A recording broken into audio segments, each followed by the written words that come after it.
Coming to you live from the JRE Tobacco Aladino Mobile Studios, it's the Cigar Pulpit.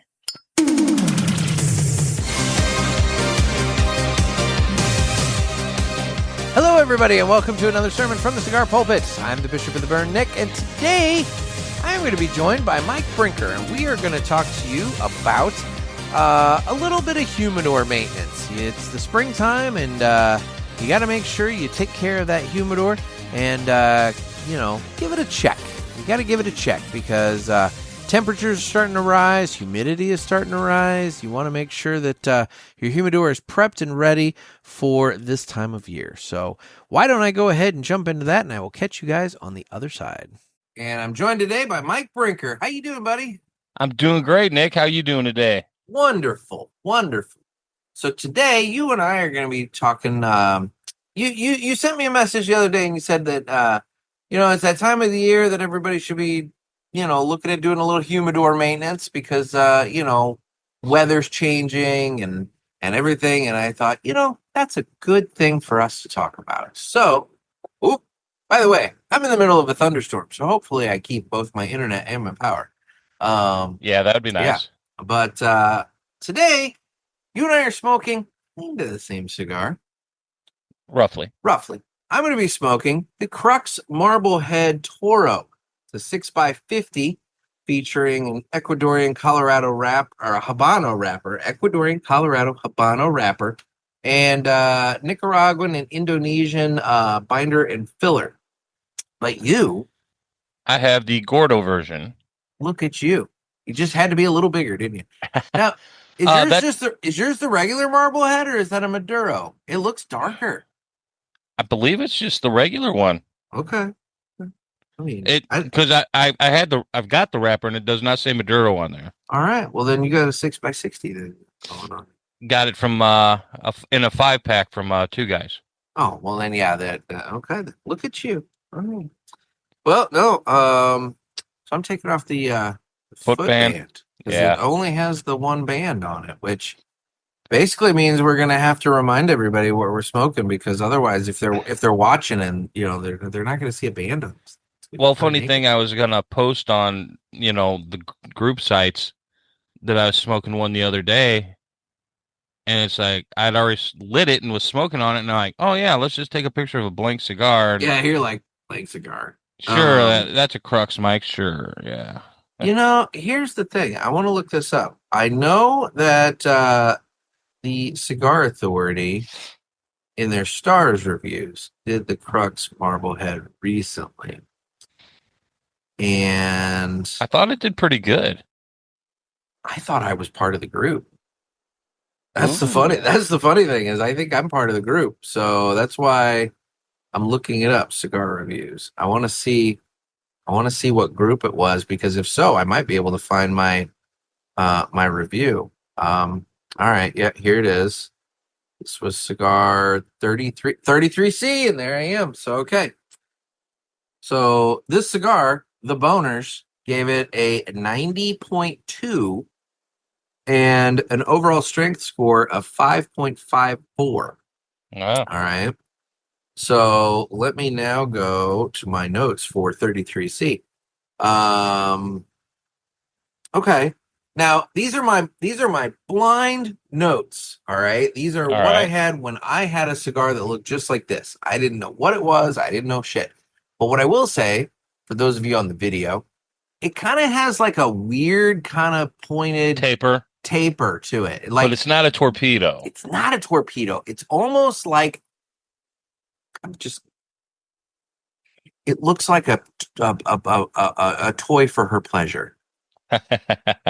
It just kind of has that contour. I'm just saying, like if you put a little battery in it, it's the Marblehead, Anyway, and so I have on here in my notes, almost elongated, pointy-ish, rounded torpedo head. That was how I described that. But I have Colorado red brown wrapper, so I nailed that. I personally just, being, you know what? I'm going to hold off. I'm not going to tell you what I gave it for a strength and a score. and we will come back to it later. So Okay. I do anyway, want to would like to say one thing. yeah, I am battling some allergies, so okay. if I disappear from the screen, that means I'm doing something with my nose I really don't want to share with you all. I would appreciate that. I And think we all appreciate that. yeah, but Georgia late spring is killing me today. All right. Well, it's time to cut the cigar, and the official cutting is brought to you by 2guyscigars.com. That's the number 2guyscigars.com. Two Guys have been around for 40 years, and they are the trusted name in the cigar industry.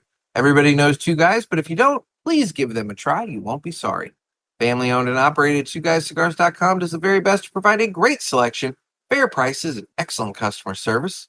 So head on over to 2guyscigars.com for your next cigar purchase. Tell them that the Cigar Pulpit sent you. And remember, that's the number 2guyscigars.com. With that, it's time to go ahead and cut the cigar. I need to make sure I get over there and make my my purchase of that EPC pack so I can get my my trading card. Oh, yeah. I have not bought any of those packs yet.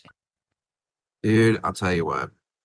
My Two Guys expenditures has been quite heavy as of late, which is not a bad thing.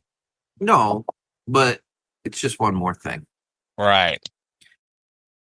Well, between the card packs, and then they're tempting me with these, the draft packs that they did Right. and everything. And then it's like, what, you get one, then you get two, and then oh my god, if you get all four, then you get the fifth one for free, and it's like blah blah blah blah. It's like $600 and something worth of cigars for $395, and I'm like, dude, you don't have it.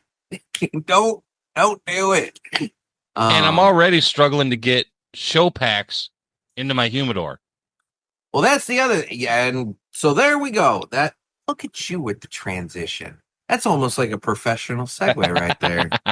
But yeah, no, that's exactly it. It's like, the humidor is getting full, and I mean, I'm smoking, and I'm on pace for okay. I am on pace to do essentially what I did last year.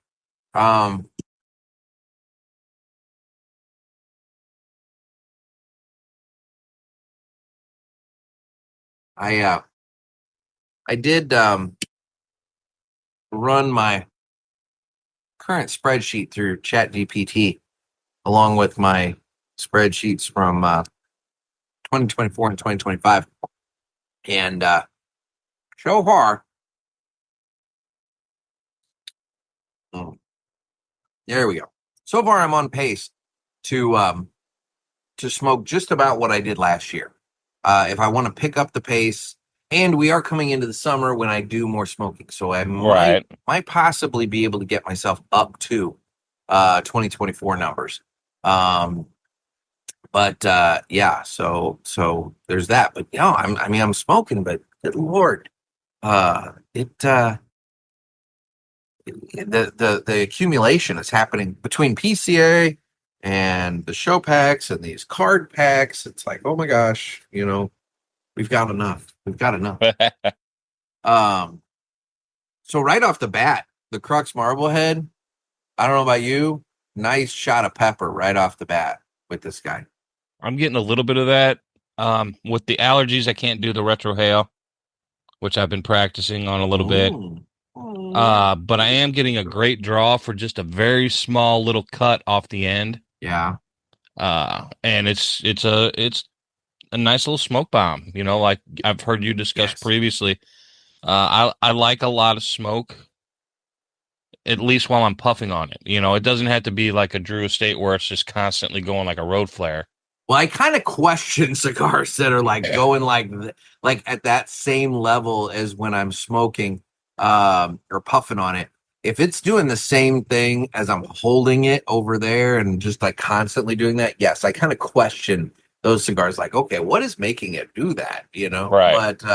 But yeah, when you're puffing on it, you want a nice good plume of smoke and everything. So, boy, the rain's coming down hard now. We had some storms last night that were pretty bad. Yeah. This is round one. We've got another round hitting. Well, Tuesday when everybody's listening to this. This would be Monday night. But Correct. anyway, no, but it's got a nice tingle of spice to it right off the bat. So anyway, you segued into humidors, so let's talk about humidors. So a lot of people I think that once you get your humidor kind of purchased and you go through the whole process of setting it up, which can be as complicated or as simple as you want, quite frankly. Um, uh, you just kind of set it and forget it, and that's not the case. You have to monitor it throughout the year, Yeah, because I try to at least take a good look weekly, okay. and that's a little much. I mean, because Yeah, is it though? Because I'll be honest, dude. So like my cabinet humidor, I have a Cigar Oasis unit in there, and it monitors, the humidity and the temperature and everything. And it's one of the older ones, so it's got like the beads, yeah, And uh, during the winter, I'm having to check and put water into that thing like nearly once a week. really, Because and it, to the point that I was wondering, like, is this cabinet leaking all over the place? Like, where's the but but once it gets going, once it like does it, but it will dry out quickly when the ambient humidity in the air is really really low. But now, like this time of year, dude, that humidor is, it can go 2-3 weeks before I have to put water in it. yeah. My smaller cabinet one that I sent you pictures of, Uh-huh. it seals like a fucking cooler. And there's a lot of times I'll just walk by and open it up for a little bit. Okay. Because down here in Georgia, the humidity is so high that, I mean, I've practically got the Oasis turned off and Yeah. it's still holding about 67, 68. And that's a little higher than I'm really wanting. Luckily, it's cool in that room, so I'm still holding the 135 rule, which we'll get into later. Yeah. But also, I've got 4 different digital uh, hygrometers. Thermographer. Oh, okay. Yeah, yeah, yeah. Yeah. Oh shit. So you're really tracking it out. Well, and that's between all my humidors. Oh, okay. Okay. I've got I was like the in one stand. unit. I'm like, I've damn, got you're paying. I've got 2 in the stand up unit in different shelves. Yeah. One at the top, one towards the bottom. Good And call. then I've got my 2 box humidors. I've got one in each one because one I keep really kind of drier, Okay. just because I keep it at about 62. Yeah. The other one I keep it at about 65, Okay. and I Okay. rotate them to make sure they're all reading right. Yeah. And they are. I can take one from the dry box, put it in the tower, leave it for a day, and I come back and it's showing exactly what the one that had been in there was showing. Or I'll Okay. take it and just put them both in there and see if they're all 3 reading the same. Just Mm. I got a lot of free time right now. And So you're playing. You're yeah, I'm playing. I'm you're being a just mad it's scientist. like if you've got the time, take a half hour not binge watching something and meddle with your humidor. Yeah. I rotate my sticks, make sure, just to remember what I've got. And I'll put some stuff. Oh, I forgot about that. I'll put it on top of one of the shelves, so I remember it's there. And because not being exactly mobile, sometimes I just Yeah. reach in and grab. So I'm not really Oh, looking. so you need to know what's where. Right. Yeah. Yeah. So like basically I've got my sticks I've never heard of that, hey, whatever. Those are on top. Yeah. My ooh, these are good. Nothing crazy, but these are ones I really like a lot. Everyday Yeah. smokes, they're in the middle. And then it's like, these are the ones I paid a lot of money for, etc., or were limited editions.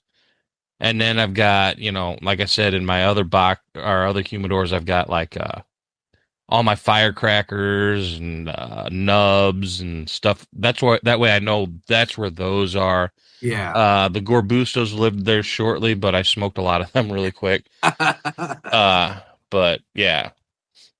Okay. Yeah, I've got the cabinet, and I'll be honest, dude.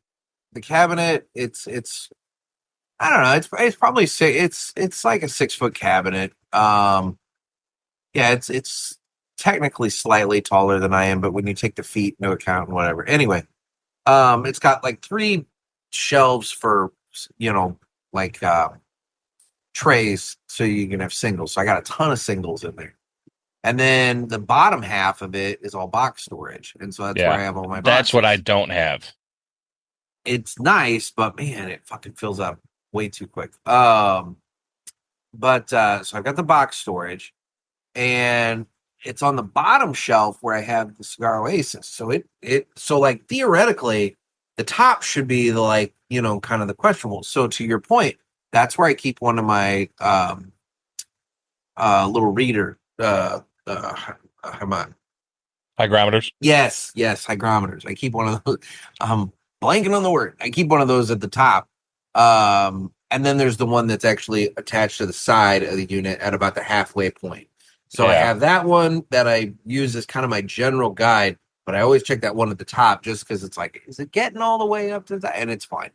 But but then I also have my it was a wine refrigerator that it's the humidor I was using before I got the big cabinet one. And that one I have I have a Cigar Oasis in there. Now I have a smaller one. I have the little kind of brick one. That's what I've got in mine. That one which works. Is roughly it's roughly a wine cooler size. That one works really well. I like that one a lot. And it's got a strong fan on it too. It does. It's good. Because I accidentally hit it with my finger when I was trying to put the lid on. It hurts. Yeah, I know. It's no joke. But that guy, I will say the seal on that thing is better than the seal on a cabinet because I rarely have to put water in that. And so my problem there was, since it was designed for wine, the tray, the shelves that are in it, the separation between the slats is a little big for putting singles.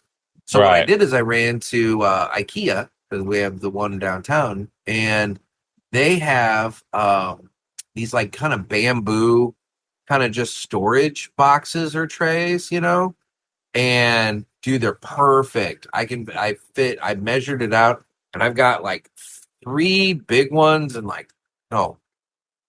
3 big ones and like 2 trays, and then some box storage at the bottom of this guy. And like one box right now is full of nothing but cigars from PCA.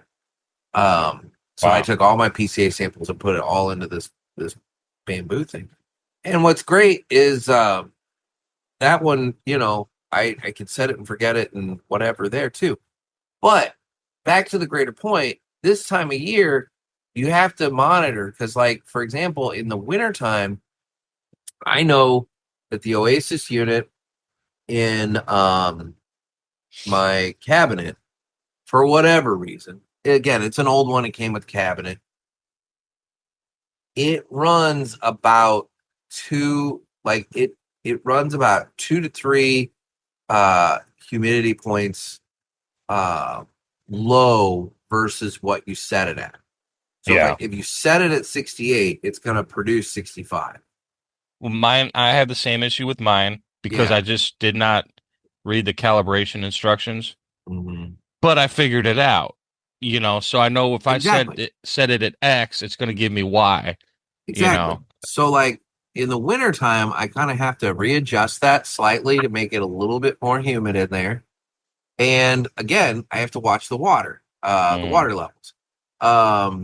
But with the other one, that one works fine.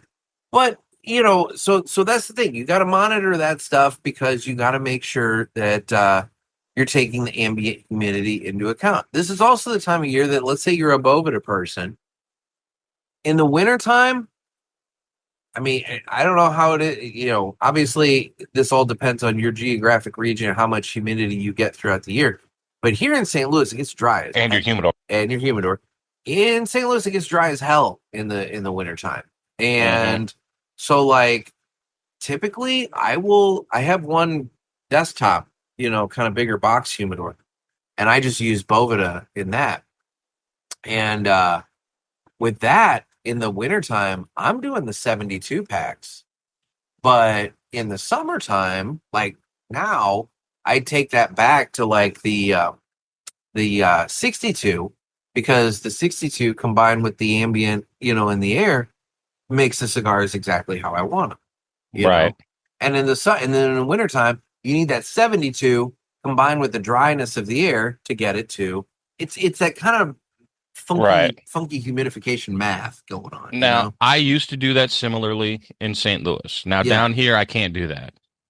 It's just too humid all year long, and it doesn't get that cold long enough to where a furnace is just draining the house of all its moisture.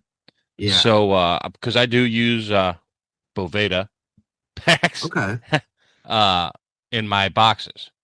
Okay. And I try to stay up on them because trying to find what you want down here for replacement packs is kind of sketchy. So I have to do it via Amazon. So I want to give myself, I don't want to open the humidor and they're rock hard, so I really check those a little bit more than anything else, just because, I can walk by the other humidor and take a look, and because they face out and I can see, okay, 67, okay. Yeah. Good. Yeah. So. No. But the main thing is also with mine, it's like I was telling you earlier, it seals so good that sometimes I just open it up to rotate and let that fan blow some just air. Just, get the old air out, get the new air in, Yeah. It's like we pay for all these filters and all that shit in our air conditioners and stuff like that. Let's get some good clean air in there. No, and I've heard that from other shows too. It's like you need to every once in a while. If you got one that just seals up hardcore, you've got to have some fresh air movement into that humidor every once in a while. Yeah. And just let everything breathe a little bit. And you also touched on, rotating your supply around. That's not a bad thing to do for a lot of reasons, not the least of which is, God forbid, you do have some sort of an issue going on, like some sort of like maybe a moldy growth kind of thing going on. Right. You know what?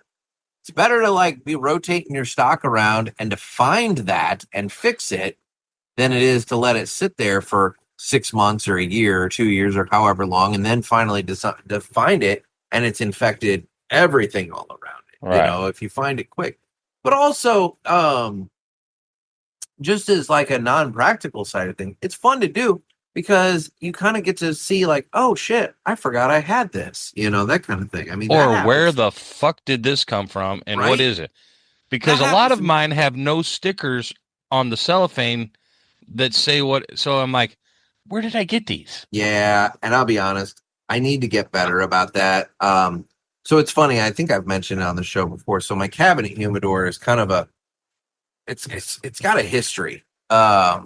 So originally it was in a grocery store, and the grocery store got rid of or somebody. I don't know how it was in a grocery store. Well, then from the grocery store, an old boy bought it, and he was storing his cigars in it. And what he would do is he was a collector, man. He would buy a cigar, and when he bought the cigar, he would put a little piece of masking tape on it with the month and year that he bought it. And he had it for a long ass time. And then he died. And then his widow sold it to Scott from the Smoking Butts and Tap and Ash group.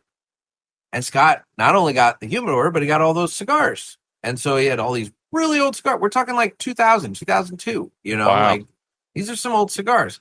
Well, unfortunately, Scott passed away in, I guess that would have been what, 20, was that 24 or 25? 24, I think. I think it's been almost 2 years. I think it was last year. I don't know. God, it isn't that fucking. No, it was last year. It was last year. It? I got the humidor last year. So Scott passed away. Yeah, because I think you came to the barbecue thing with me, and was that 24? That was 20. That was 23. Fuck, dude. I don't know. These years are all I running think. together real hard. I can't remember. Anyway, bottom line, Scott got it. Fortunately, Scott passed away. His widow sold it to Dave from the group. Dave didn't have space, so Dave sold it to me. And so now I have it. And it came with a couple of those cigars, those old-ass cigars. So I have those rattling around in there from like 22 years ago. But anyway, I loved the masking tape thing. And I'm like, that wouldn't be a bad thing to do, if for nothing else, just to kind of time it out. But to your point, I want to know where in the hell I got it. Because, like, I've got cigars in there. It's like, okay, did this come from a Cigar Authority show pack? Did this come from here's a throwback for everybody, a My Monthly Cigars box? Did this come from, there are some cigars I found that after going back through some all kinds of different notes and this and that and whatever, this is from the hot minute that I was subscribed to Stogie Bird subscription boxes. And then there's ones that you get at PCA and TPE and Kansas City Cigar Festival and all these different things and whatnot that I've been to. And it's like, it's nice to know where in the hell all these cigars came from. Right. While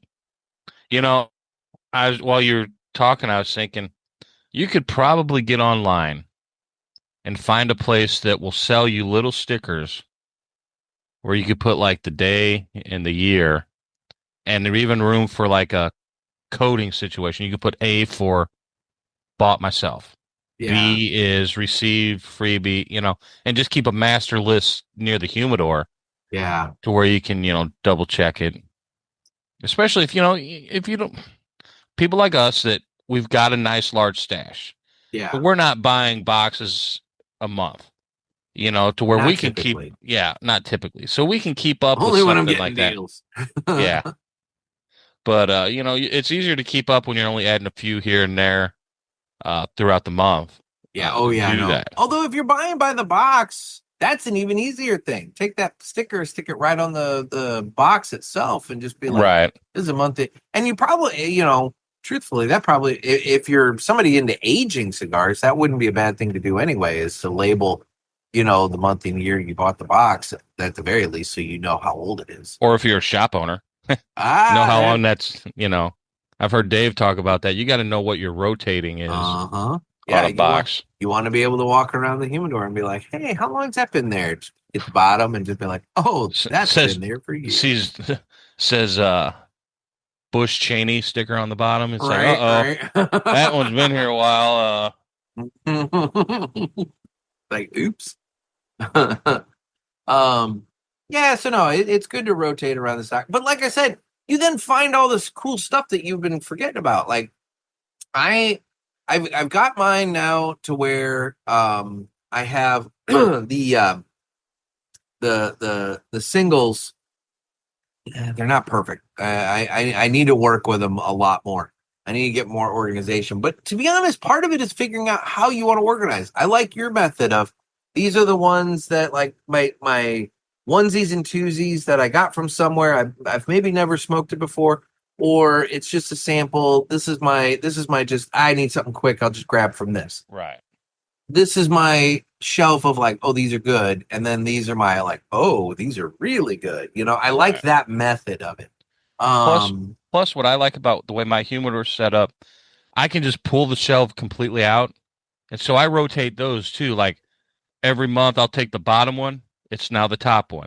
Okay. The middle one goes to the bottom, top to the middle.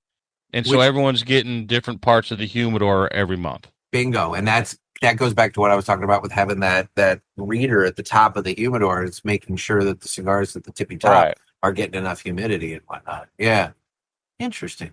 Now, you mentioned the 135 rule. Do you want to explain that? Well, I stole it from the Cigar Authority from one of their shows. Mr. I'll be J honest, I never heard of it. I never heard of it until they brought it up. Yeah, it's like you don't want your temperature plus your humidity to add up to more than 135, according to him. And I've been doing that since I heard that on the show, and I've been very happy with my results. I It kept makes it. sense. I had been keeping it pretty much close to that anyway, or Yeah. trying to. Like I said, down here, they tend to, you got to really watch it because the humidity will grow here. Well, and your temperatures will obviously grow as well. Right. I've got to Yeah. keep all my windows shut and everything because I'm on a sun side. And so Oh, yeah. my sister's always like, it's so pretty out. Open your windows. I'm, don't touch them. Like I don't want the heat. Yeah. No, well, hell, I mean, it's been relatively nice here temperature wise. So Right. there's been a period of time where I've turned the air conditioner off because, I don't want to pay the power bill if I can avoid it. And but yeah, but I have to watch it because, it's like I go in the house and I'm like, "Oh, it's 72 in the house," and it's like, "Okay, we gotta watch it," like let's not go Right. too crazy because I don't have a method, like my Winador one that I was talking about. The reason I use that is because the compressor's out and it's basically just a sealed box. It doesn't have Right. the ability to regulate the temperature, which is fine. I don't care. That's why I got it because it was dirt ass cheap because it was broken. Um, but yeah, you gotta watch the internal temperature of the house. Now, I have a personal rule that I will not sweat in my own house. Um, it's just a personal rule of mine. This So house is kept very cool. I it, usually walk around in long sleeve shirts and stuff. But for a yeah, smoker, that's fine because my humidor temperature is usually around 67, 69, mhm, right there. So that does help. that would help. But yeah, so I typically keep my air conditioning relatively cool, and it works out fine. And in the wintertime, I don't turn my heat stupid high. I have to turn it a little higher than I want to for when my son is over because he likes to use the sunroom. Hmm. And typically for me with the wintertime, I seal up the sunroom, close the doors because the room it's warm in the summer, hot or cool in the winter. So Right. like in the winter I shut those doors. Well, when he comes over, he doesn't give two shits. He goes right in there. Well, it can be significantly cooler in there. So Yeah. then I have to turn the furnace up for the rest of the house in order to get that room warmer. And so that's when I have to watch it. But it's what every other weekend I can deal with that. So Yeah. um, anyway, so yeah, all right. Well, so the bottom line is, guys, this is your springtime reminder. This is your mid to late May reminder. If you haven't looked at your humidor since like done a little maintenance in terms of tracking your humidity and your temperature and everything, now is the time to do so because you probably need to make sure that it's running properly and it's ready for the warmer and more humid parts of the year. Right. And if you're, well, if you're like most people in the Midwest or North, you're opening that humidor more in the spring and summertime to get sticks Uh-huh. out to smoke Yep. than you Yep. were in the wintertime. Yeah. So you want to make sure that it's regulated properly and taken care And nothing crazy has happened over the winter. of. Oh, well, no. Okay. Now I get what you're going with that. Exactly. The last thing you don't want to open it up in the spring and be like, I want a cigar. And it's like over the wintertime, you've been growing a science project. Right. And it's like, oh, shit. Yeah. Um, I don't know. Have you ever had issues like that? No, not me personally. I never have. Um, but Knocking on wood. I've seen it in shops. I've seen it in a couple different shops. Yeah. And it is not pretty.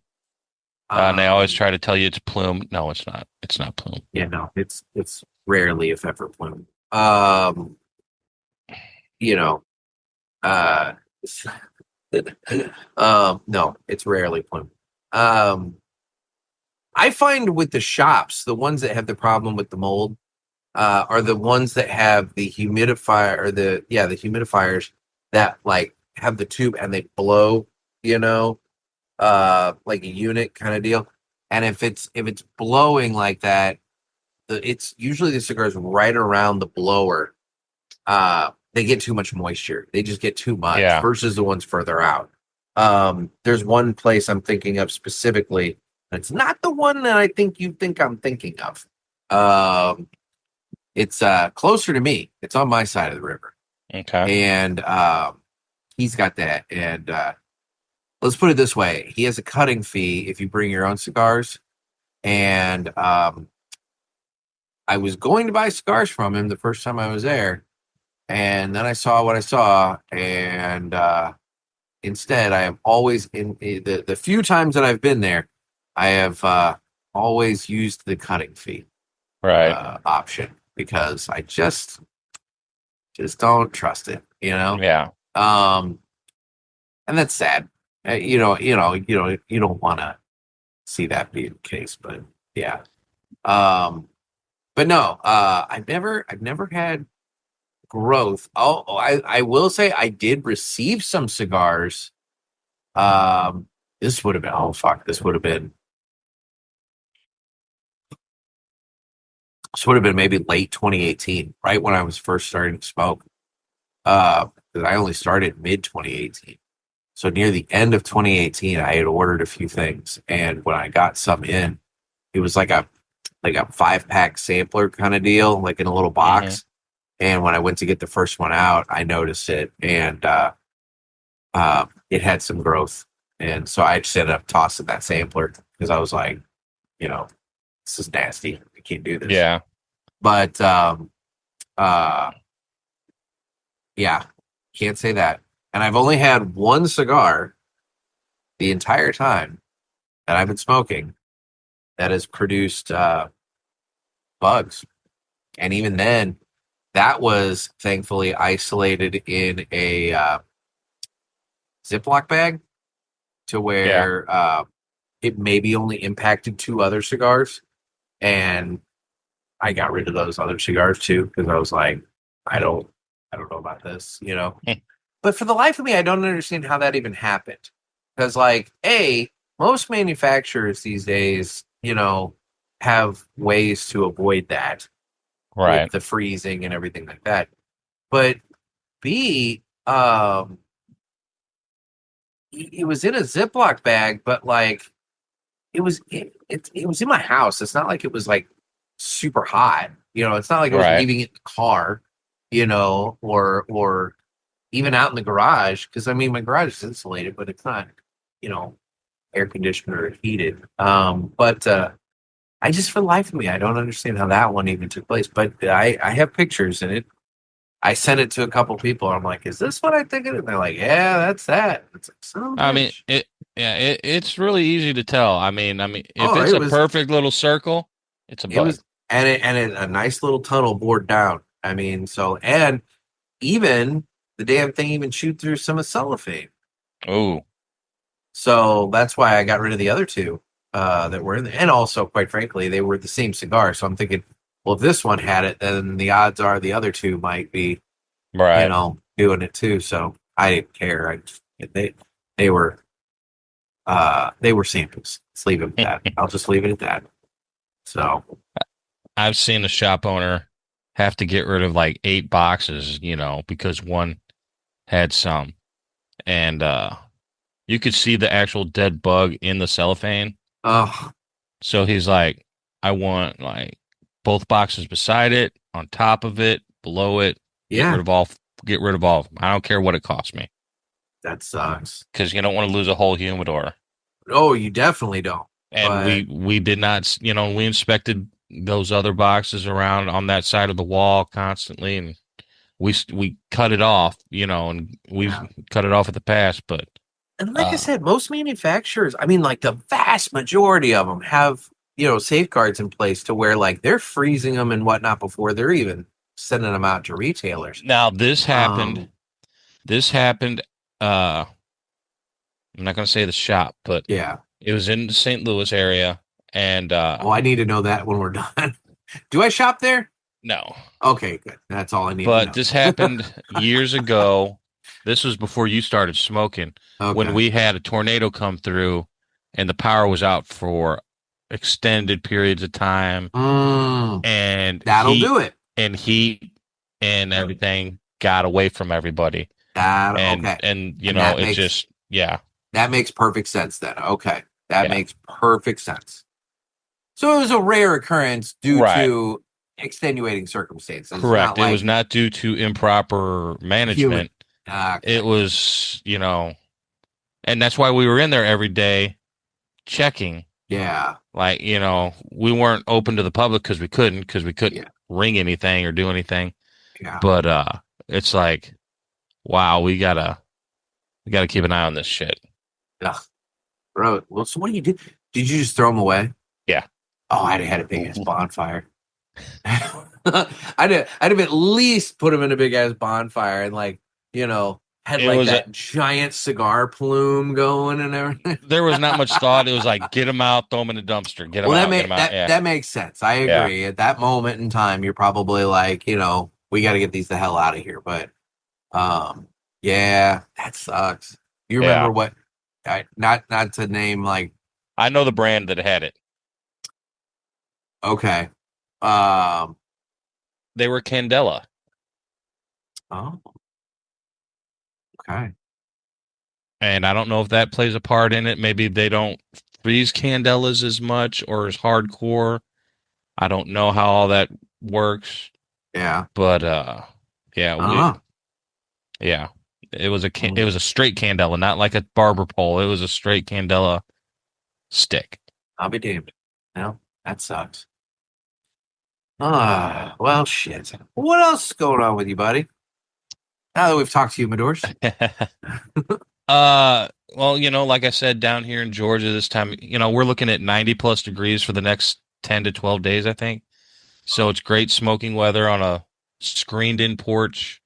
I don't mind the 90s. It's when it's 90 something and humid. That the humidity really does play a huge role. Right. Well, and it is humid here. I mean, even though for May it's still humid, but for me, I don't have as big of an issue with it due to my health issues. Mm-hmm. I feel pretty good, but even now, I'll walk in and I didn't realize it at the time, and it's like, wow, I'm covered in sweat.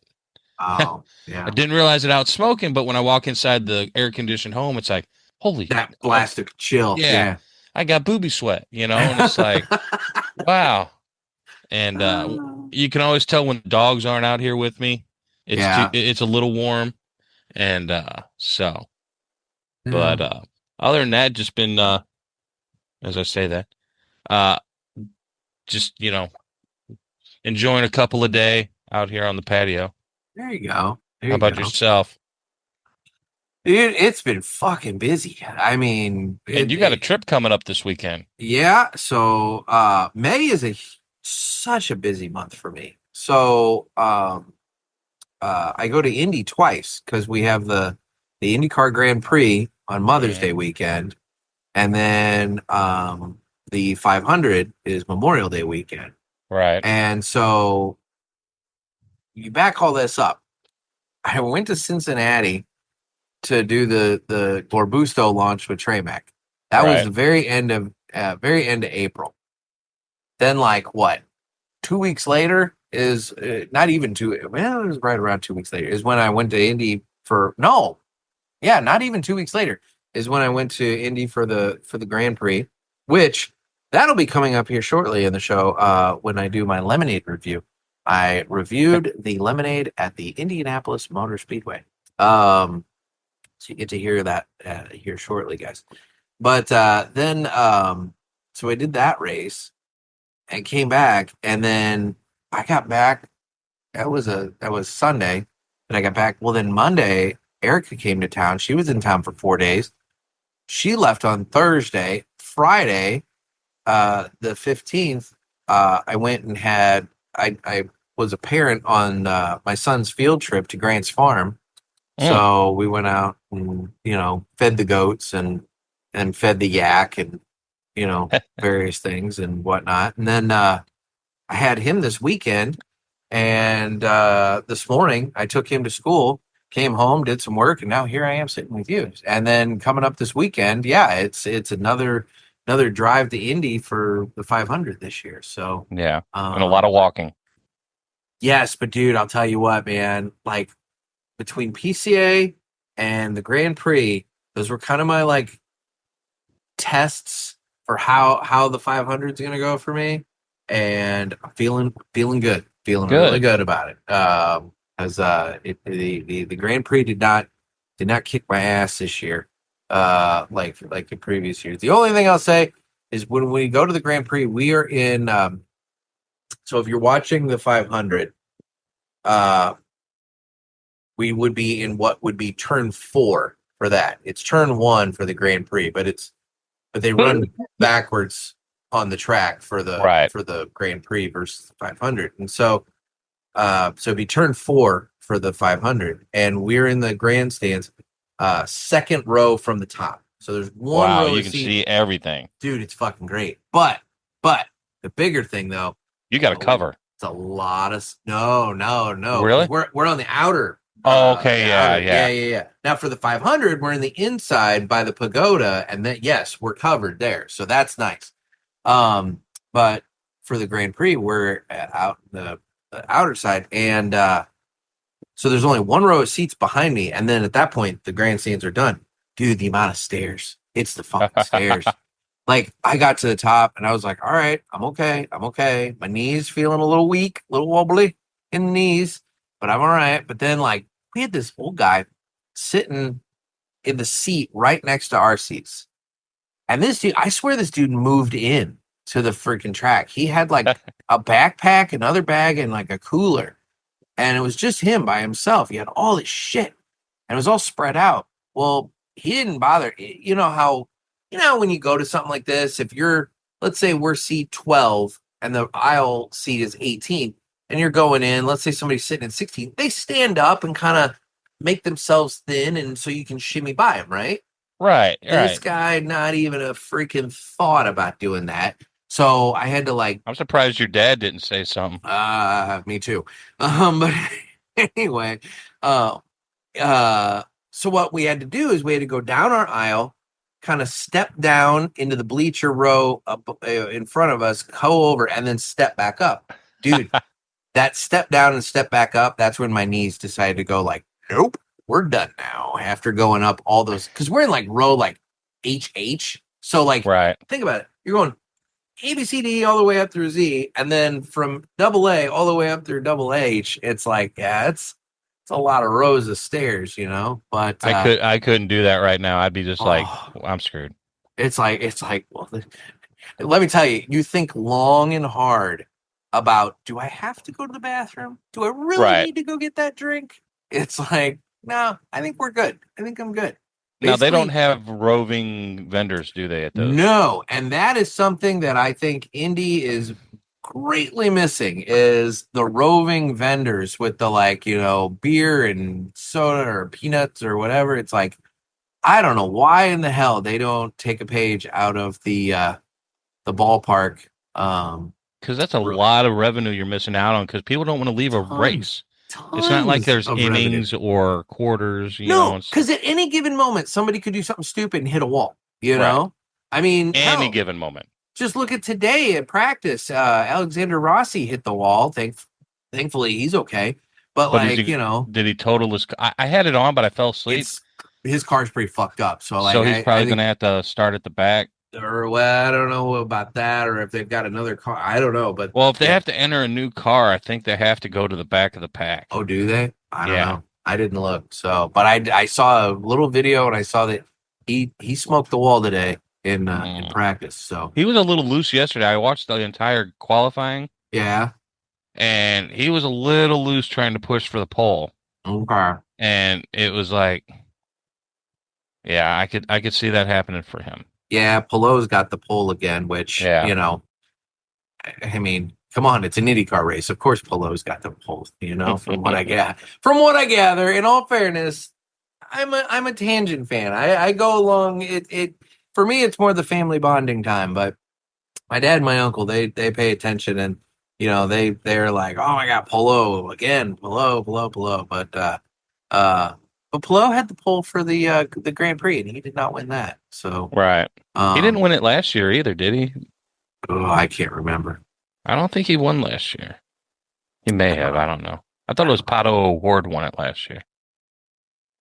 I again, I can't remember. I should remember. I watched I it. was there. I can't tell you who. I mean, I can. Okay, Indiana won, but like starting next football season, I'm not going to be able to tell you who won the Super Bowl, or especially between Yeah, Seattle. Who's going to remember Seattle? That's not one of those Seattle teams fans. Yeah, It's like it's one of those things. Seattle fans. I did see that it's going to be crazy around here the next few years because next year Atlanta has a Super Bowl. Okay. So all of Georgia is going to be crazy. Oh yeah. And they're already working on and have been working on the parking structures and the interstates and all that, just topping everything off, adding a few layers. And then I saw today that Nashville's getting it in 2030.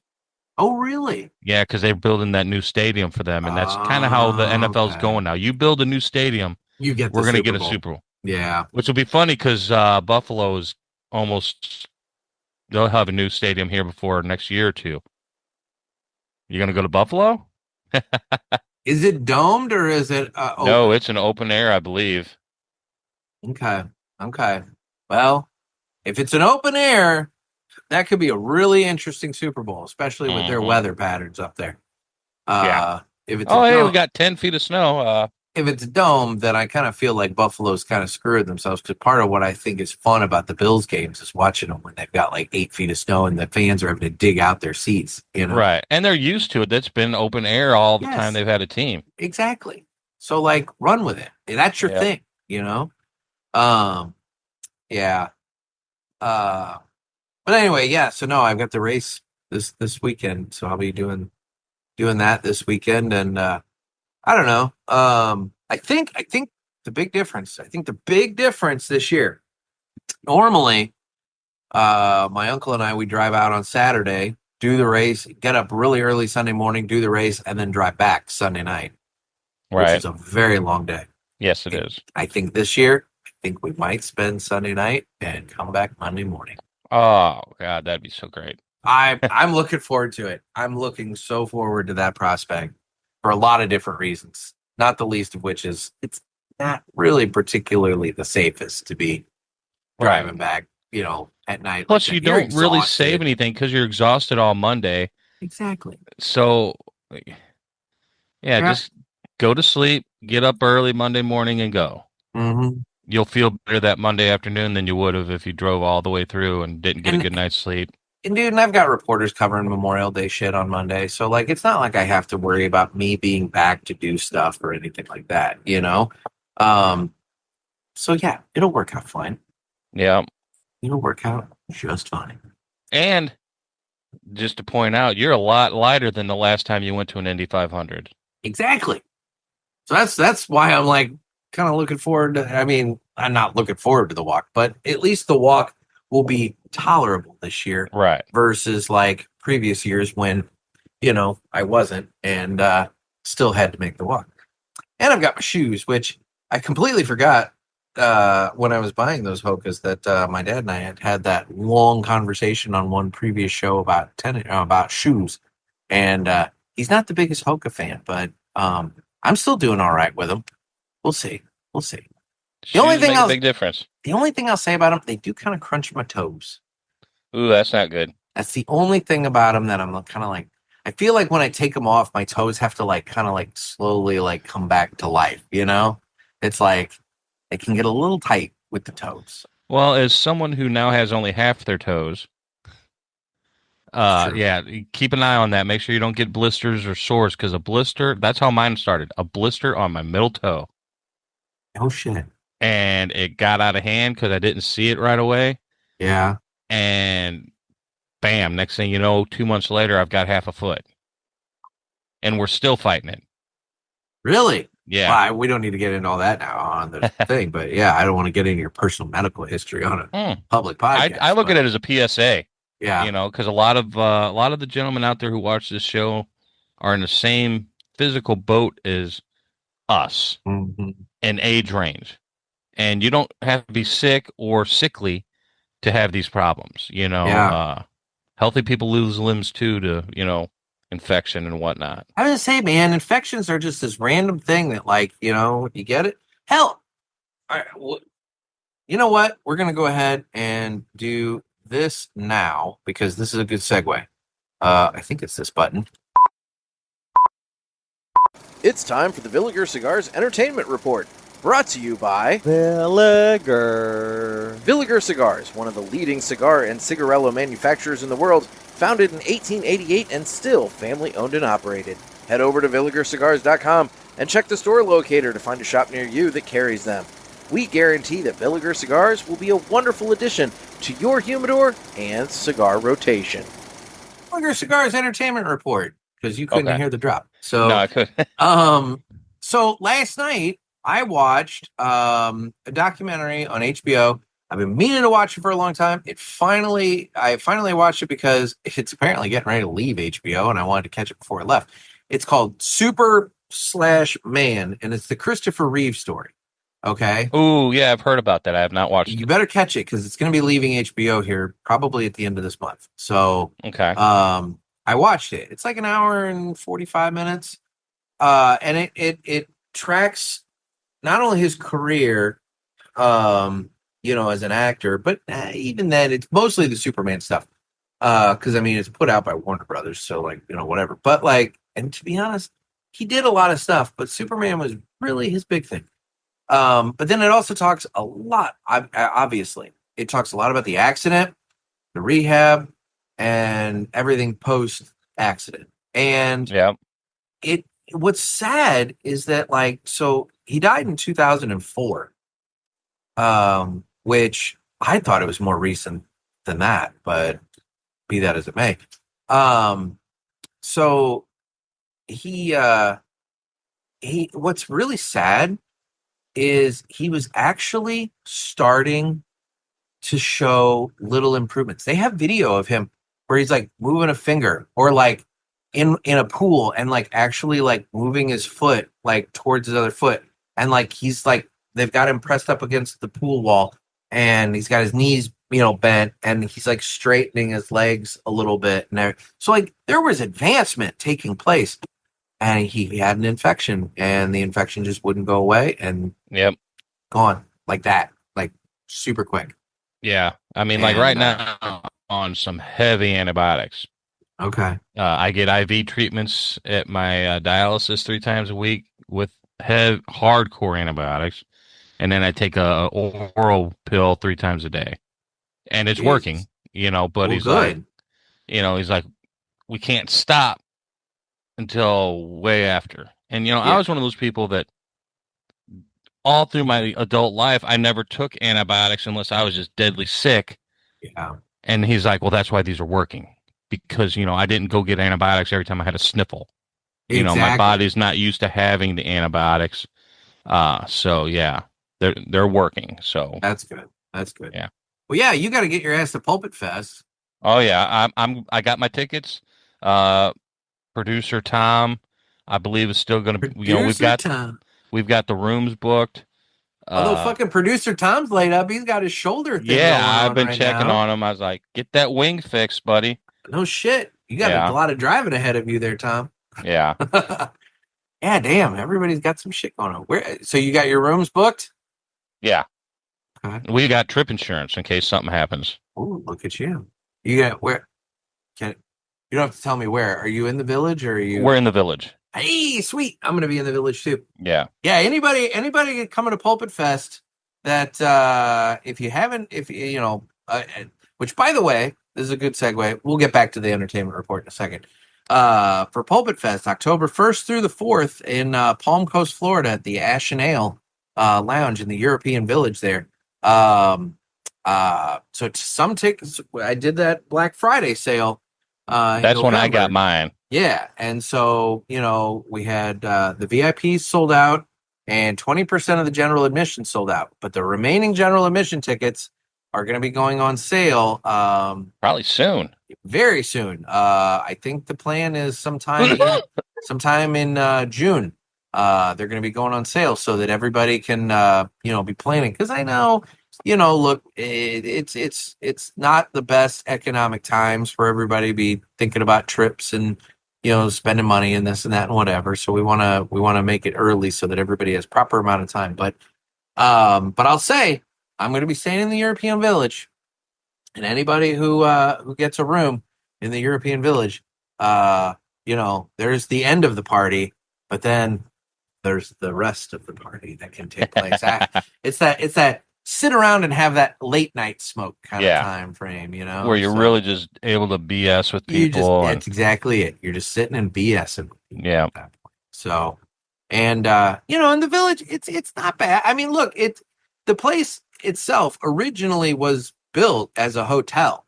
So, like, all the apartments in the village are technically just converted hotel rooms. So, like, you've got, a nice, comfortable place to stay. And uh, then you have all the restaurants and bars and the cigar lounge and everything on the downstairs portion in the nice courtyard well, there. and for what So, we're paying for Thursday, Friday, Saturday, and Sunday night, 4 nights, I could not stay at a Hampton Inn. yeah. I could not stay at like a Drury Suites. I don't know if they have those down there. There's a lot of places I couldn't stay for the price we're paying. I've got my own condo.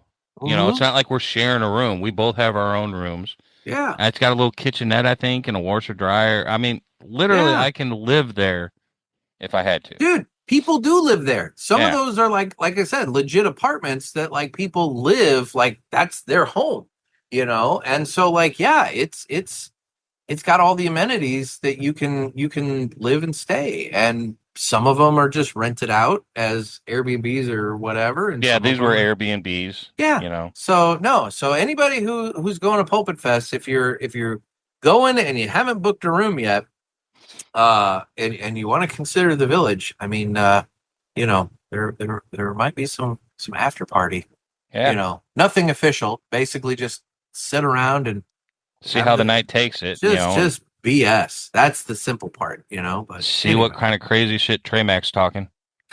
That poor son of a bitch. He's home now, and I know he's happy to be home because, dude, that stretch. He started traveling before PCA. Then he Yeah. had PCA. Then he went to the Midwest and went all over the Midwest. I think he's at the farm right now, though, isn't he? From a post I saw just Oh, today. you can't track his posts. Oh, okay. All of his posts. Um, uh, how do I put this? In order to avoid stalkers, Gotcha. where he posts is not where he is, if that makes Hmm. sense. So like when he was in you know, Tolupa or wherever the hell, I mean, he's not there. He was there, but not there now. Yeah. So like Trey Mac's never where he actually posts, which Where is in the world is Trey Mac Shipley? probably a smart thing to do, but We, yeah. we could we could do a contest on that, That would be funny. Like, we can do sightings. Have you seen Trey Mac Shipley? I saw a dude at PCA that looked like Trey Mac only about 20 years in the future. Uh-oh. Yeah, the gut was the giveaway that it wasn't Trey Mac, but but he looked. I'll send you the picture. I got it somewhere. Like when I saw him, I was like, "Is that Trey?" I'm like, "Fuck, he looks bad," and I'm like, "Oh no, that's not Trey." It's like, "Ooh, dude, lay off the cheeseburgers. Anyway, so What else have you been watching? the other thing I wanted to highlight that I watched, I went to the theater. This was a Mother's Day thing, and I went and saw The Sheep Detective. I want to go see that. I was telling my sister about it. I'll tell you what, it was one of those ones originally that I was kind of like, am I going to see it at the theater or am I going to see it on, streaming, like whatever. Holy shit, this movie's fantastic. It's heartwarming. Really? It's funny. It's It good. looked funny. Dude, there are so many voices in it. I mean, so many people doing voices of these sheep. It's got a great mystery story. Like the whole time you're like, what's going on? And then by the end, you're like, oh my God, and the story, I loved it. I thought it was a great movie. And it's original. Exactly. It's something different. Someone took a chance and said, "Hey, let's give it a shot. And it's Get a great. couple big actors in it, And people were bringing their kids because, like, yeah, it's a murder mystery, but like, it's not like it's gory or gruesome or anything like that. It's good for kids, Right. because they get to watch the sheep do funny stuff, and No, I loved it, man. Sheep Detective all day long. I thought it was a good movie. I thought it was really fun. Good, good. I'm glad to hear that. Otherwise, I haven't really watched much of anything. Although this weekend coming up, Memorial Day weekend, um, the drive-in will be expanding their hours beyond just Friday and Saturday, and now they'll be open 5 days a week. They're only going to be closed on Mondays and Tuesdays. So now I can start going to the drive-in through the week, which I kind of prefer that over the weekend because there's way less people, Right, and so like I don't like being like on top of other people when I'm out there smoking cigars. I like to be right, like alone, kind of in my space so that I can be smoking. And then that way my smoke's not bothering anybody. right. And so I'll go like, dude, Wednesday night is a wonderful night to go to the drive-in. Although last year they were open on Monday, they were closed Tuesday, Wednesday. This year they're closed Monday, Tuesday. So like last year I would go on Mondays, but this year I'll go on Wednesdays and it'll be just fine. It'll be wonderful. And I'll have my cigars and smoke and watch movies. And right, this upcoming weekend I think the double feature is oh shit, it's the Devil Wears Prada 2 and I don't remember the other one, but then the other screen they're showing Ferris Bueller's Day Off and Pretty in Pink, so they're doing like a John Hughes thing on the other screen. So I don't know, if I'm gonna I might I might next week. I might. You never know. Maybe, Yeah. they are going to be open on Memorial Day. So this is the one Monday they will be open. It's Memorial Day. So maybe Memorial Day night, I might end up at the drive-in. Who knows? Yeah. So anyway, what have you been watching? I've actually been watching a few things. I've actually got something to contribute here. All right. Uh, I managed to catch by accident. I'd been wanting to see it, but I didn't remember it. But I caught on ABC or something. It was the Richard Simmons hour-long documentary with the lady that does 2020.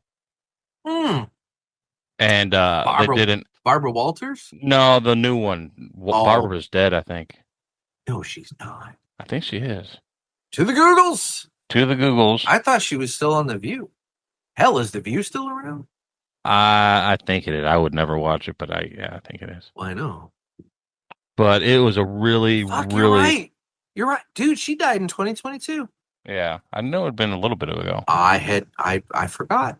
I completely forgot. You're right. She died December 30th, 2022. But it was Huh. crazy. It was crazy all the shit he went through as a kid and all that, and the stuff Yeah. he battled and all that. Depression and never thought anybody liked him and all that. And then, he disappeared into his house for like 10 years and no one saw him. So But his there's housekeeper.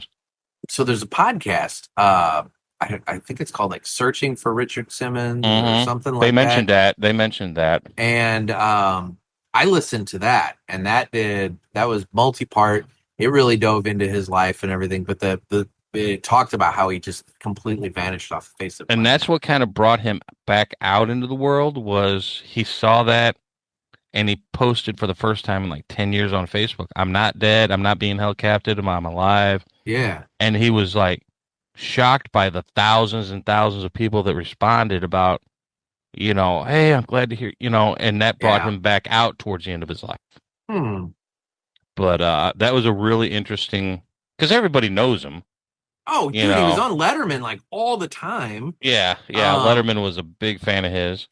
Between Letterman And the infomercials that he did for the Sweating of the Oldest. Howard Stern loved him. He was on Stern a lot. Oh, I They didn't showed a realize lot. that. Oh yeah, he was on Stern a lot. Okay.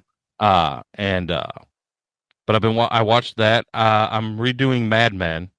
Haven't watched that series in a long time. I'm on season 2, almost to season 3 of that. That's a good show. It's fun. Everyone's smoking everywhere. Everywhere. They go on a picnic. They just rip their blanket up, throw all the trash on the ground, and leave. Shit like that. Groping the women. I was gonna say all the rampant misogyny going on in that show too. Oh God. Christina Hendricks. Oh yeah. What else? Oh, there's a really good documentary on Vice, but I'm sure you can stream it elsewhere. It's about the birth of professional soccer in America and trying to get a World Cup team and all that. I forget the title. It's like America's Soccer Dream or something like that. And, it has not been a very easy road even till now. You think, oh, you got, you know, the MSL or whatever it is now, is big and popular, but it's like, man, there's been multiple leagues that have died, it's just crazy. But I'm a couple episodes into that. It comes out every Tuesday, I think. Okay. So we'll record a new one tonight. Okay. That's been really good. There's something else I've been watching. I can't think of it. Soccer is one of those sports that I think was always popular with like kids. Right. But I think, and they go into all of that, how soccer exploded in the grade schools and high schools, and then the professional leagues died. Yeah, but I think it needed the generational build for that. And also, quite frankly, look, medical science knows a lot more about the impact of some of the activities in professional sports, specifically CTE and all the various head injuries and things like that they didn't know 30 years ago and whatnot. And I think finding out like, oh yeah, you can be a professional football player or a professional hockey player or something like that, but you might be a fucking vegetable by the time you're in your 60s. Yeah, that tends to sway people away from wanting to chase that dream. And maybe they're thinking, soccer, although soccer has its own things, I mean, like, joint issues and things like that. But right. Still, you're moving a lot though. And, yeah. And from our area, the St. Louis metropolitan area, youth soccer was huge. Exactly. I went to a small Catholic grade school, and it's like we had teams for every grade. Yeah. That's a lot of participation for a school that, my class had maybe 18 kids, and it's like, it's a hugely popular sport in St. Louis area. Yeah. Other areas it was slower to grab on. They're like, what is this? What is this? Yeah. But that was really cool. And it's, we're, the World Cup's coming up. I think that's why it came out now, as a build up to the World Cup. Probably. They're throwing a lot of money into that, trying to make us look good, with the stadiums and everything. I'll tell you, when I was at Grant's Farm this past weekend, they were giving away Panini. You remember the sticker books where you'd buy the packs of stickers but you had the book and like you'd collect the different stickers? Dude, they were giving away World Cup sticker books. Yeah. And from Panini. And I guess Coke. The lady told me it was Coke and one other company. They're going to have stickers on like a ton of products. And so all throughout World Cup, you can collect these stickers all over different places. And but they're just stacks and stacks and stacks of these sticker books available so that you could get the book and then in turn then search out the stickers, later. Probably won't get them at the games because the tickets are fucking ungodly expensive. Oh, I bet. I even called in with a sports talk show, Mad Dog, and I'm like, they're going for anywhere, like the top end seats are going anywhere from like $10,000 to $30,000. It's like I can't. Yeah, it's like and it'll be sold out. Yeah, you know what? And it's funny you even bring that up because I was just texting back and forth with Smoking Butts Dave earlier today. And I saw a thing online that said that to get a ringside seat at WrestleMania 3. Oh, God. $30. Really? $30 in 1987. You can get okay. Well, that's the WrestleMania 3. This is Hogan versus the Giant. This is way back when. But now, $30 back then would probably be like $125 now at least. Dude, they're going for like $30K now this year for like WrestleMania ringside seat. And it's a 2-night deal. Like, so it's like, I mean, come on. It's just that's a significant increase in ticket price. But that's everything. I mean, what was I reading the other day? But Blue Dot Fever or whatever. Have you heard of this? Mm-mm. It's so there's these musicians. They're having their concerts and they're tracking ticket sales. And if when they look at the map of like an arena, if there's too many blue dots indicating, unsold seats, they just cancel the show. Right.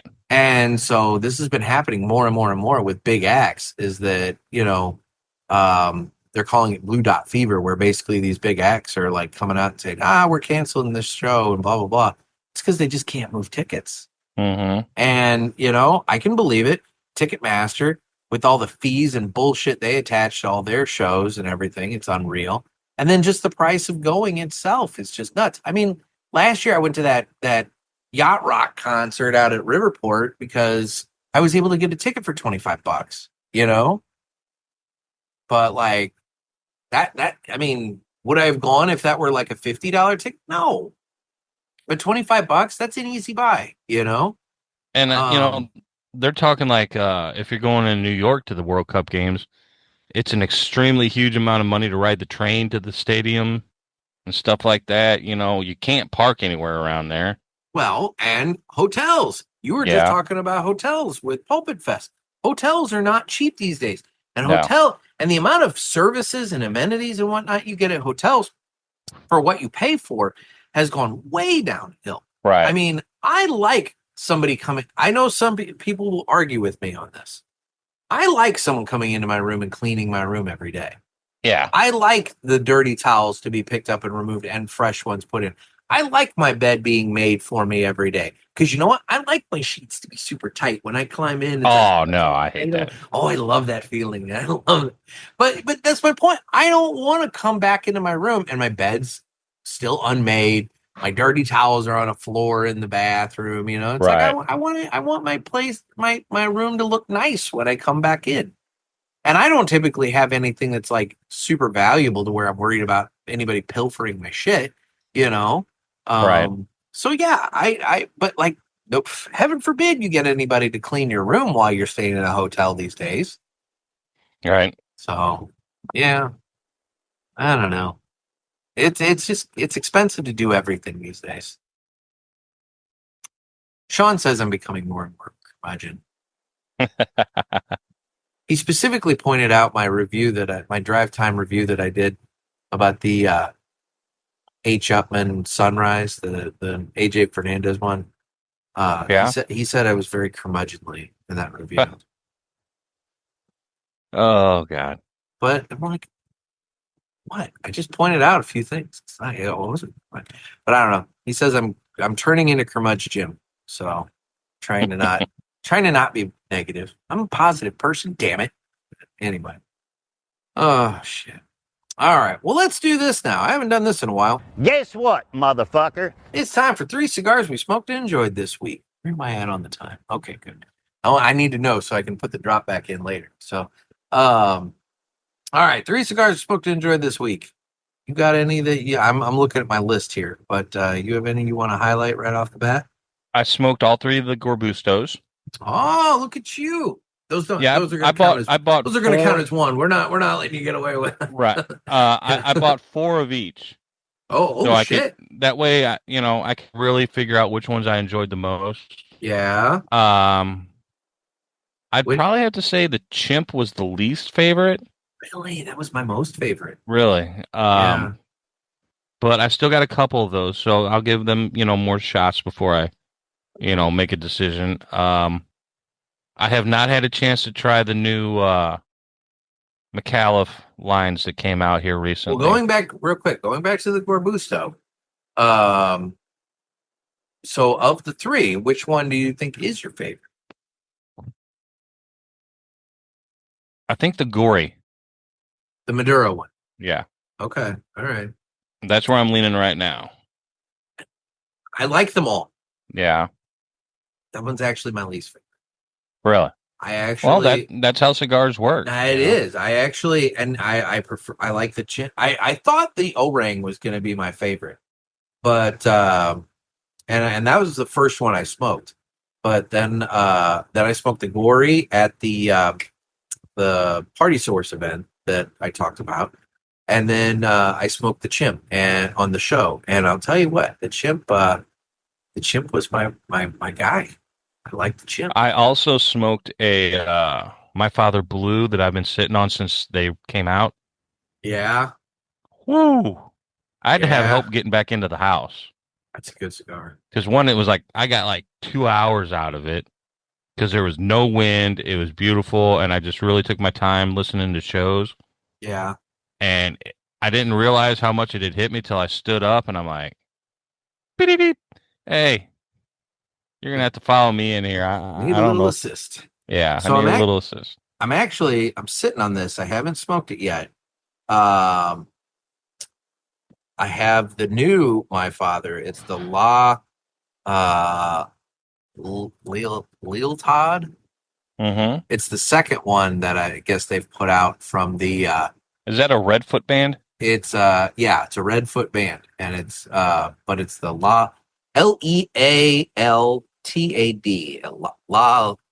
Lealtad Lealtad I don't know. Anyway, but it's the second one out of their Honduras factory from what I gather. And so I'm looking forward to smoking that at some point. And I am gonna break out.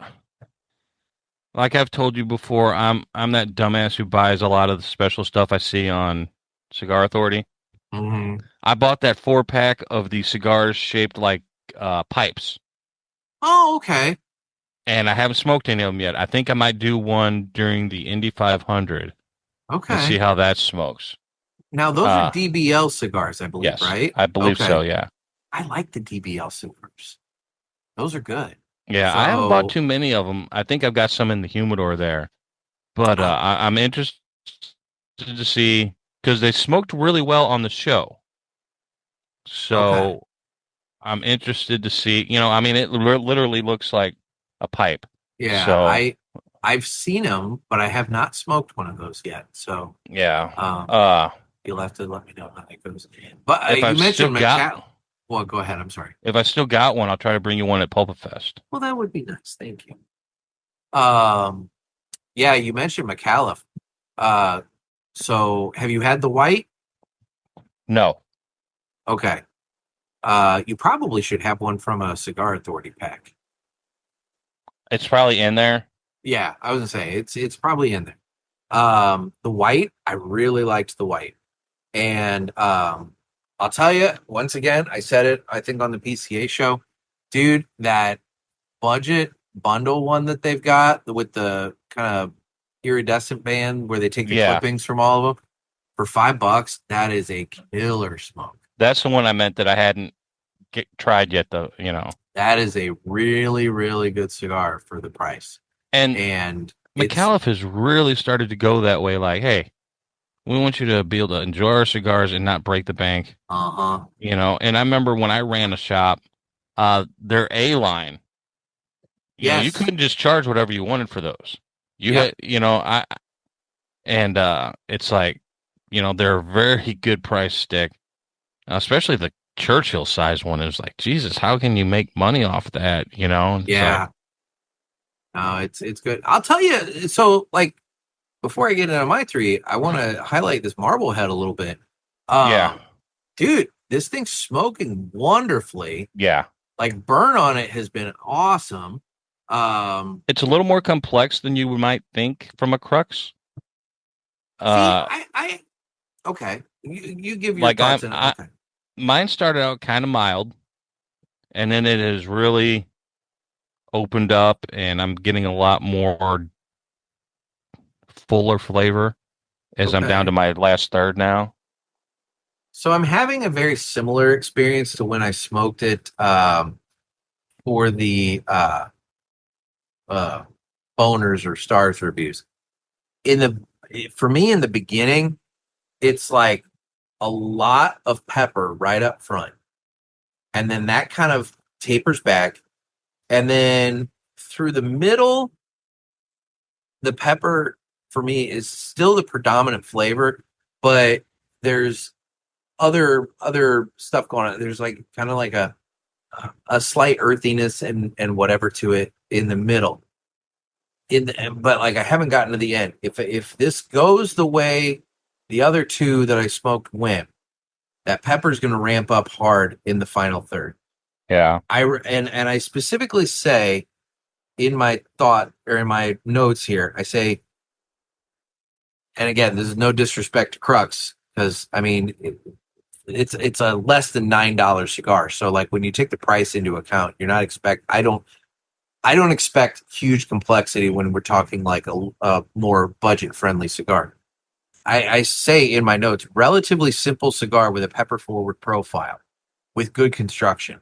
I'm getting great construction, wonderful draw, and that pepper profile is present throughout. It just kind of comes and goes, it ebbs and flows, which, I'm okay with. I don't want it to be just a straight. And that's kind of what you get with that McAuliffe, the $5 McAuliffe. If you like the flavor in the beginning, you're going to like the flavor all the way through because generally, I mean, it's short filler, it's Cuban sandwich kind of deal. So like by the end of it, you're going to have the same flavor throughout, but it's good. It's the same thing with this Marblehead. I like it. It kind of ebbs and flows to where, it ramps up, comes back down, ramps up, comes back down. I'm fine with it, but I think it's interesting that I'm picking up a lot of pepper off the foot, and then it kind of comes down. Whereas you're saying that with the Gordo, it starts off a little lighter and then builds as it goes. So I'm wondering if maybe that has to do with just the construction of the different vitolas or what. But it could, yeah. I don't know. Or maybe you're just smoking a shit ton more than me, and you've got that leather tongue. But yeah. So all right. So my three. What do I want to highlight here? I got the list. It's not going back super far. I bet there's a Perdomo in there. I have not been smoking that many Perdomo lately. And even on Wednesdays? Even on Wednesdays. Wednesdays I'm doing my drive time reviews when I'm driving. Oh, now. that's so right now, yeah. So I'm varying it up big time with those. But no, I guess the first one I'm going to highlight, I picked up a couple of them when I was over at the Hill the other day. And it's one that I have mentioned on here. It was one I smoked a lot of last year, and it was the JFR Hombre Libre Habano from Aganorsa Leaf, the ones that have the little, the little gold foot band things. I picked up one of those, and I was going to see if you had any that we could have smoked today, and I was like, I bet he doesn't have one. Just burned my last one up on the 15th. I just burned up my last. Oh no, last night. It was the last cigar I had of the day. Yesterday was actually one of those. But yeah. So no, I did. But I've been smoking those, and those are really good. I bought two or three. I can't remember. I think 2 boxes of those last year from 2 guys because it's like a 27 or 28 count. It's a lot of cigars, and for the price point, like you get a lot of cigars for a good price on those, and they smoke really well. The only thing, they got that closed foot, and that's the only thing. If they would just get rid of that, I'd be super happy. Okay. The other one that I want to highlight, the second one, I smoked a Garofalo La Familia Connecticut. I've normally smoked a lot of the Sungrown, but the Connecticut came in that with the trading card. When you bought that pack in the beginning, when you go to get the Dave card, you bought the Garofalo pack, and so I smoked the Connecticut. Holy shit, that's a good little Connecticut. Is it? I liked it. It was good. It was. It had some strength to it. It had that kind of creaminess from the Connecticut. It was good. I liked that.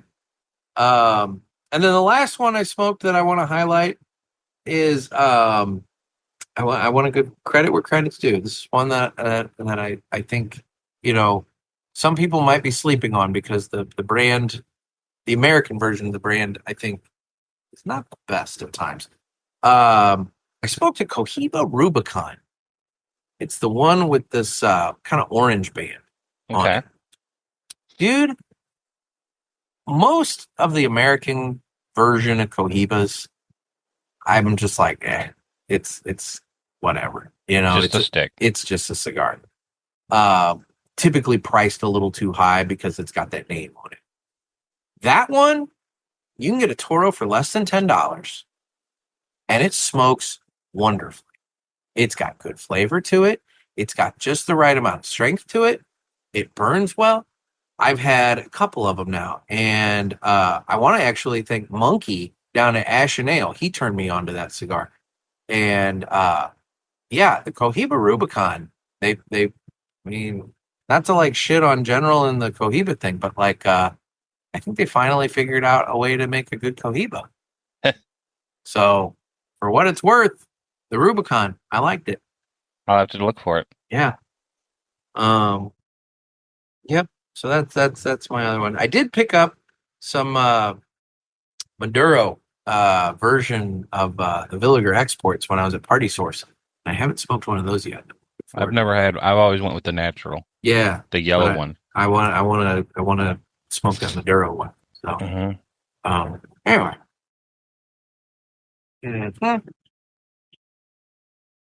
Well, fun.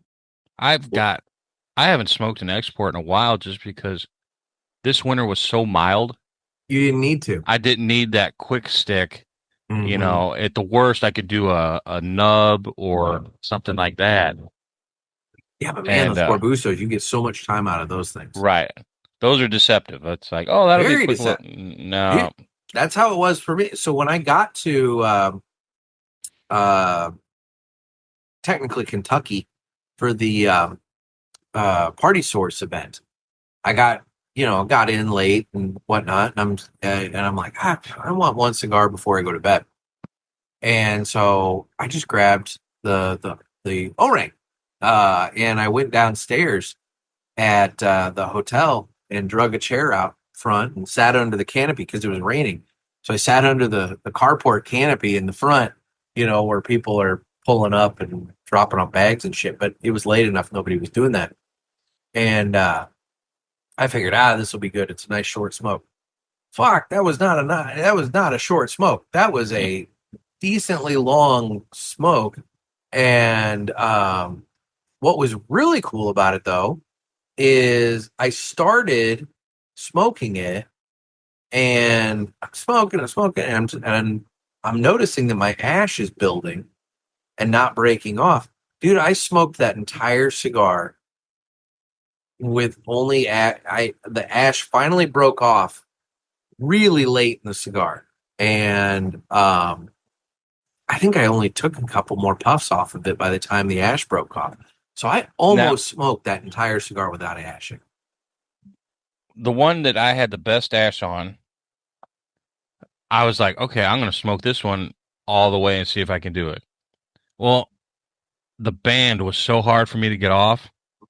It broke the ash when I was trying to rip the band off. That sucks. And it's like, because it was perfect. And I almost had the band off, and it just, something and it's like, poof, damn. Yeah. No, the bands, the bands can be the thing that fucks you on that. Yeah. Especially, the Gorbusto, that band takes up a decent amount. It does of the cigar, but thankfully, at least the ones that I've had, the glue on it hasn't been so tight that that you have to really screw with it too hard. I was able to get it off, easily enough that it didn't impact the ash. Right. Oh, dude, try doing like a long ash contest with like a Romacraft, or something like that. It's like the minute you get to the band, you're like, that's the end of that. Yeah, at least that's not a big band usually, though. True. I mean, they say just slip it off, but you can't do that when you're like holding on to all that ash. And it's a double band, and no, it doesn't work that way.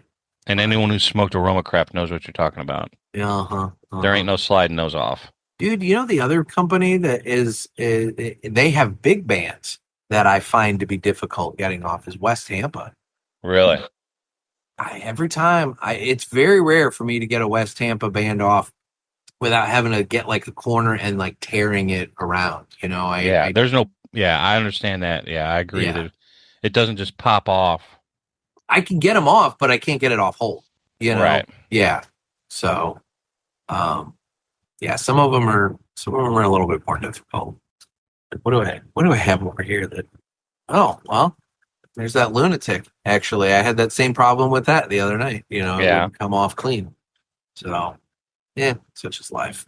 But well, dude, I am down to my lemonade review. All So right. I think what we'll do is I will go ahead and get your final thoughts on the Marblehead, and then we'll complete Very this good stick. portion. Then we'll For do the that. price, it's a great stick.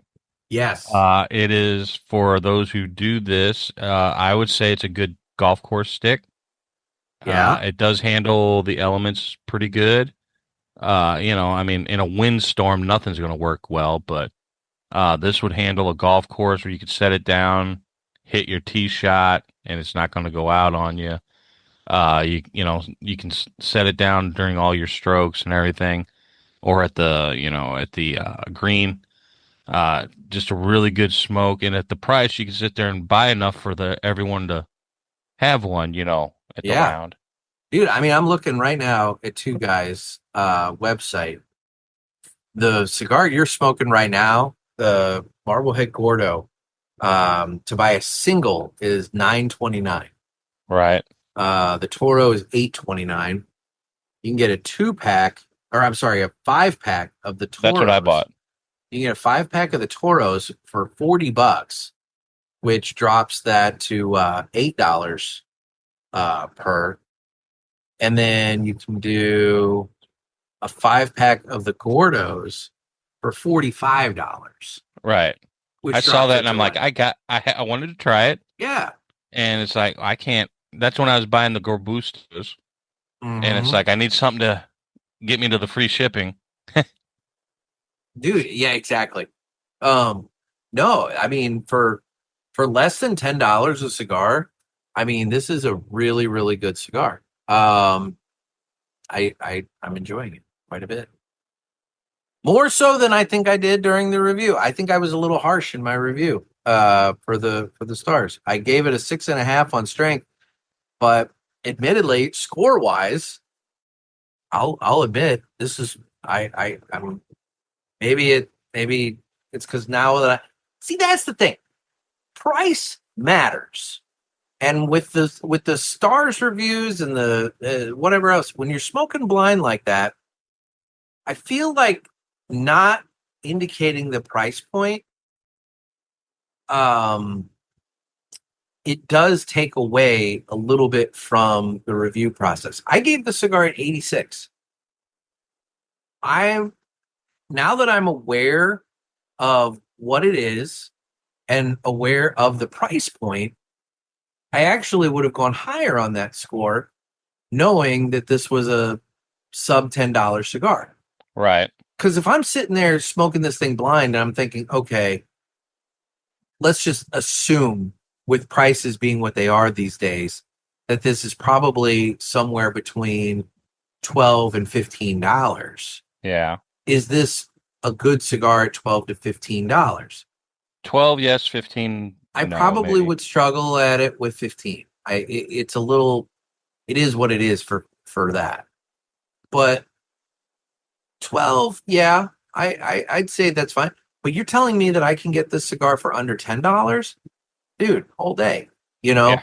So that would be my only, because I know Dave listens to this. So that would be my only thing there is maybe,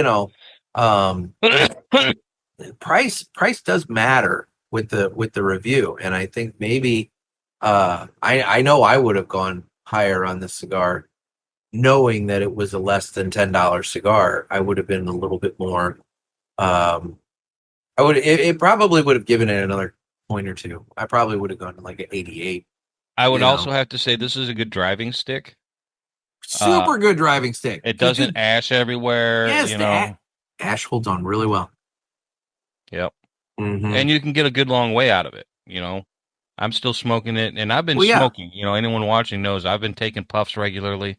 Dude, we're at an hour and 38 minutes now of our conversation. So like, I this is over an hour and a half, and I still have pretty much. I'm only just now getting to the final third. I would call this, if you're going on a trip, this is a good starter stick. It'll get you to that first, hey, let's grab some breakfast before we get too far in, or let's do our first bathroom break or something like that. It's going to get you far down the road. The other thing that I think that is important to point out is, despite the fact that you and I have been smoking, but also conversing, dude, I haven't had to hit this with any fire at any point. Like at no point did I pick it up and it's like, my flame's starting to go down. It's starting to, peter off. I'm going to have to hit it with some fire here in a second. I have not had to hit this with anything. I had to touch mine up once. Okay. And that's just because I had a little bit of a ridge that wasn't burning as quickly. Mm-hmm. And, I touched it up. But yeah. So, and anybody watching, my camera lens is right there. And so it's right in line for my smoke when I exhale. And you can totally see all the smoke. Oh my God, this thing is a smokestack. It is just a little smokestack. So I actually say in my notes, smooth draw, good smoke production, decent burn line. I think when did I smoke this? I smoked this April 4th. So a month and a half ago. And think about the changes between April 4th and now, weather-wise, temperature-wise, humidity-wise, everything else. I said then that I had a little bit of waviness to my burn line. It was a new cigar then too. Exactly. So how wet was it from the manufacturer when they shipped those? I haven't had any waviness going on with this, so it's smoking really well. Yeah. Mm-hmm. Excellent. Well, Mike, thank you for taking time out. I appreciate it. No problem. And like I said, now things are getting a little better, so I can jump in with you a little bit more nowadays, and that's cool. We'll circle back up. Oh, It'll be good. It'll be fun. And you'll have to let us know how that DBL pipe was for your Indy 500 watch. Yeah, I'm gonna try and post on the Pulpit Parishioners. Okay. Like throughout the stick. Oh, that'd be good. Take some pictures of how it's burning and all that. Yep. Because I know other people have seen it, because most of your viewers also watch Cigar Authority and may have seen them. You can't get them right now, but I don't think it's going to be a one-time deal. I think it's just they're hard to make. When they come in, put yourself on the list there to get notified. Yeah. And while I've got you, I want to go ahead and remind everybody that coming up on Friday, May 29th, we have our next Parishioners Cigar Zoom meetup. Ooh. So we'll be doing another Zoom herf on Friday, May 29th. Details for that are in the Parishioners group. I'll post them again, and I'll post it to my Instagram.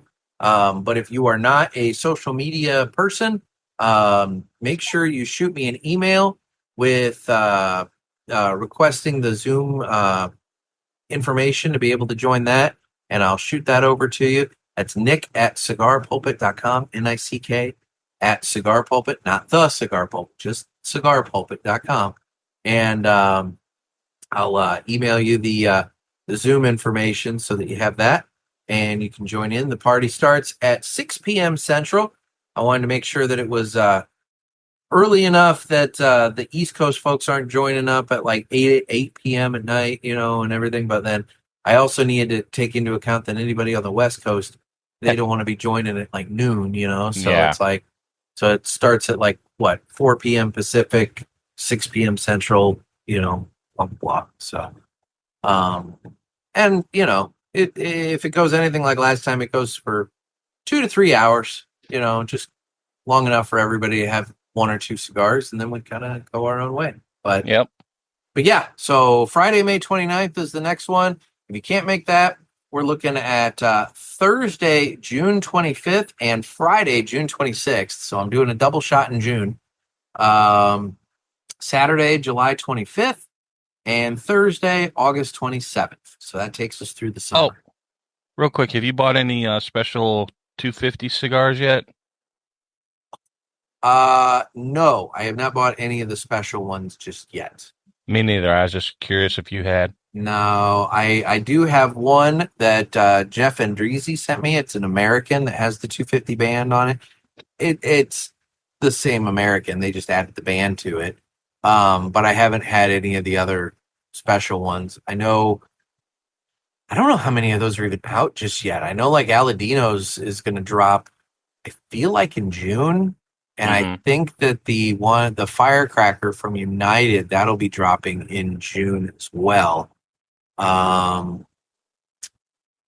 don't know. I don't know how many. I mean, there were way more of those than I did that episode that time talking about those. And at the time, there were only a couple that were announced. And my God, it seemed like at PCA, everybody had a red, white, and blue, 250 cigar. So, leave it to the cigar industry to find a reason to, commemorate and do a limited edition thing, and they'll milk it. So they'll jump all over it, man. They'll jump all over it. So, yeah, no, there's plenty of them coming out. But no, I haven't purchased it again. I know I'll get myself some of those Aladino ones though. So I'll probably look around here in June and see what's out there. Yeah, I'm sure there'll be plenty. Yeah. Trying to think of who else announced. I think Fratello said they were doing one. Who else? God, it's like I felt like there were a lot, and now I can't remember off the top of my head. Who else said they were doing them? But yeah, I don't know. It's definitely something to look forward to, I guess. Yeah. So, well, cool, man. I appreciate it. I thank you for having me on. As always, my pleasure. All right, man. And I really want to thank Mike for taking time out of his night to do this with me. I actually, full disclosure, had an interview scheduled today, and due to some scheduling conflicts, had to reschedule that interview. And so I kind of got in touch with Mike at the last minute, and he was kind enough to make time for me tonight. So I really do want to appreciate that that effort on his part. So thank you, Mike. Well, now it's Tuesday, so it's time for another lemonade review. So I'm here at the Indianapolis Motor Speedway, and guess what, guys? They have lemonade. And so we're going to do an Indianapolis Motor Speedway lemonade review. So we have our cup here, and we're going to do... It's sweet. It's definitely very sweet. They make it for the masses, you can tell. It's got a nice sugary sweetness to it. Not much in the way of tartness.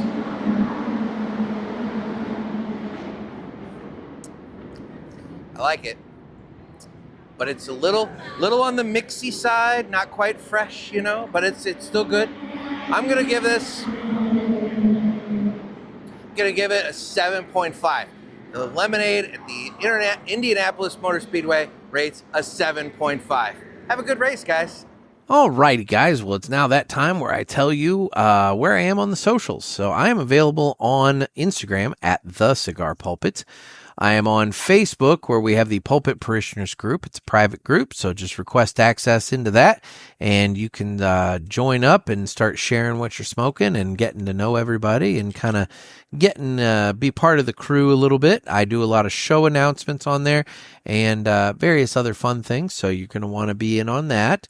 I'm on Twitter/X, and then I need your calls for... I'll get to the calls in a minute. You can watch this on YouTube and Rumble, and I need your calls. You can give the hotline a call for the Ask the Pulpit episodes. You can give me a call with your comments, questions, concerns, criticisms, whatever you have.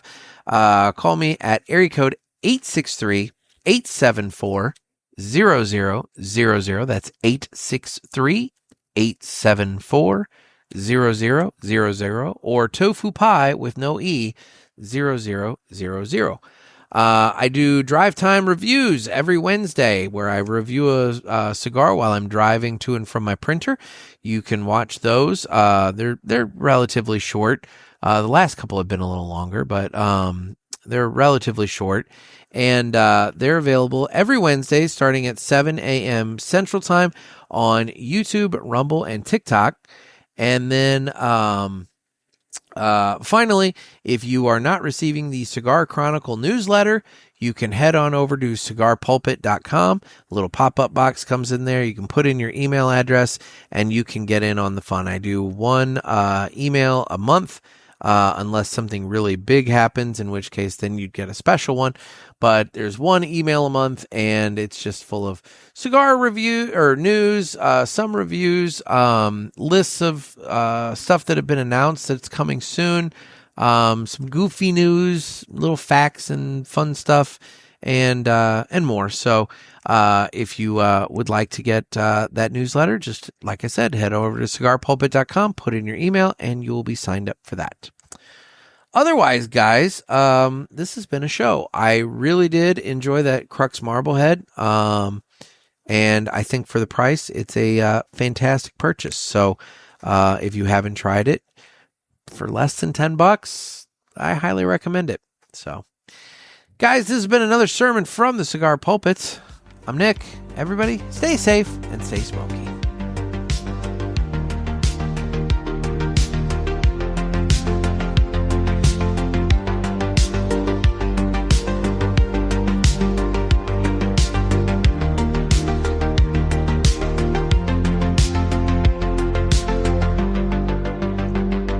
Take care, everyone.